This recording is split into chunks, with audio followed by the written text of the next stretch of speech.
Hi everyone, so welcome to the Karoo Vintage Slow Crow Mel 2018. This is part number 1 and I've called this part Darling. I know you're going to laugh. There really is a place, a little town in South Africa called Darling. So a little bit of background. The reason why I decided to start this now, a big project, a blanket project, is because we have finally entered winter. And this is the perfect time for me to crochet. And I thought, because I don't do well in the heat at all, especially making blankets, and I thought, yes, definitely, it is now time to make a blanket. So, I have leaves. I've been doing a bit of a photo shoot. Anyhow, and this is going to have a theme, as usual. You can read more about it on my blog. I'm going to write a blog post for each part, and that is at www.hooksandtails.blogspot.com. This blanket is really an anniversary present to my husband and I, who've been married forever. And one of our best trips in South Africa that we do from time to time. We try and do this trip at least once a year, and we always start off in Darling. So Darling is a lovely little town. As I said, you can read all about that, and also about the Karoo. So the Karoo is a part in the southern climes of South Africa. I'm a little bit sneezy this morning. And I absolutely love it. My dream is to have a house in the middle of the Karoo, in the middle of nowhere. And this is in a way a way of recapturing some of the amazing visits that we've had in this part of the world.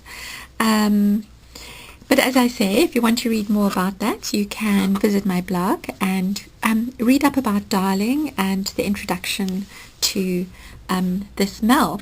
Now, normally MEL stands for a make-along, but in this case it's a mystery along, because although I have I have sketched out, and this was actually a few months ago, I sketched out quite a few little designs, and now I'm going to attempt to put my sketches and design into a practical piece. My aim is to make this blanket between 1.6 and 1.8 meters square. So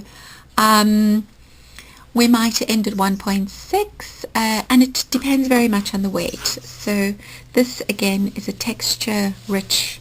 If you've done a manzi, then you'll kind of know where I'm going with this. So there's going to be a lot of texture, but I am going to intersperse it with lacier bits, and that's mostly so that it's not too heavy. A manzi was 1.2 by 1.2, and it weighs about 2 kilograms. Okay, so the yarn that I'm using, I've used 7 colors, and the yarn that I'm using is the Skipper's Color Crafter. So the 7 colors that I've used are all listed. I'll run them through. There's 3, 4, 5. So I'm not quite sure how well these colors are translating. And this green is a lot more rich than it looks like in the camera. It really is a beautiful kind of warm, lush vintage green. There we've got another, so the colors, unfortunately, the true colors never really show up. But these are the 7 colors that I have used. So as I said, it's Skipper's Color Crafter. It's a 100% acrylic yarn. And the reason I've decided to use acrylic and not cotton is because A, the cotton will definitely weigh more, and B, the color crafter being 100% acrylic will last. The colors last really well. You can throw it in the washing machine, you can put it in the tumble dryer. It's a very hard wearing yarn. And of course it comes in a gabillion colors. So that was the other thing, is that I have a huge palette to play with, and I am going to play. Okay, so all the pattern information is in the first part, and I'll add the pattern information, you know, like the stitches used, the hook size, etc. You know, all of that I will add at the beginning of each part. So I can't say at this point how many parts there are. This is a slow crochet.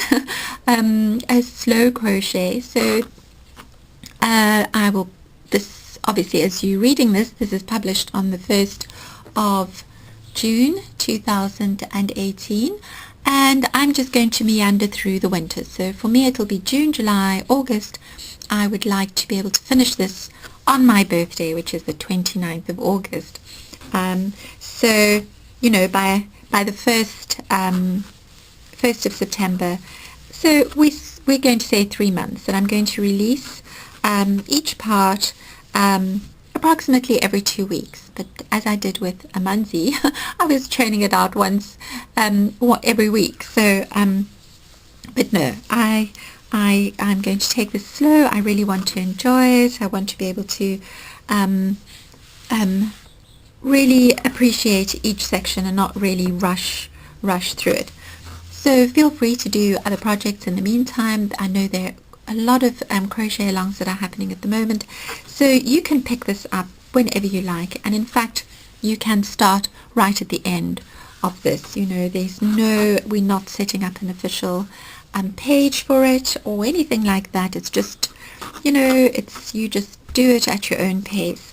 And of course I would love to see your work, so please, if you can, share your pictures on our Facebook page and in our Hooks and Tails pattern workshop group. Oh yes, I wanted to say that I've used a formal hook throughout, but you can go up a size, so you can go up to a size 5, and then obviously that's going to make your finished piece bigger. So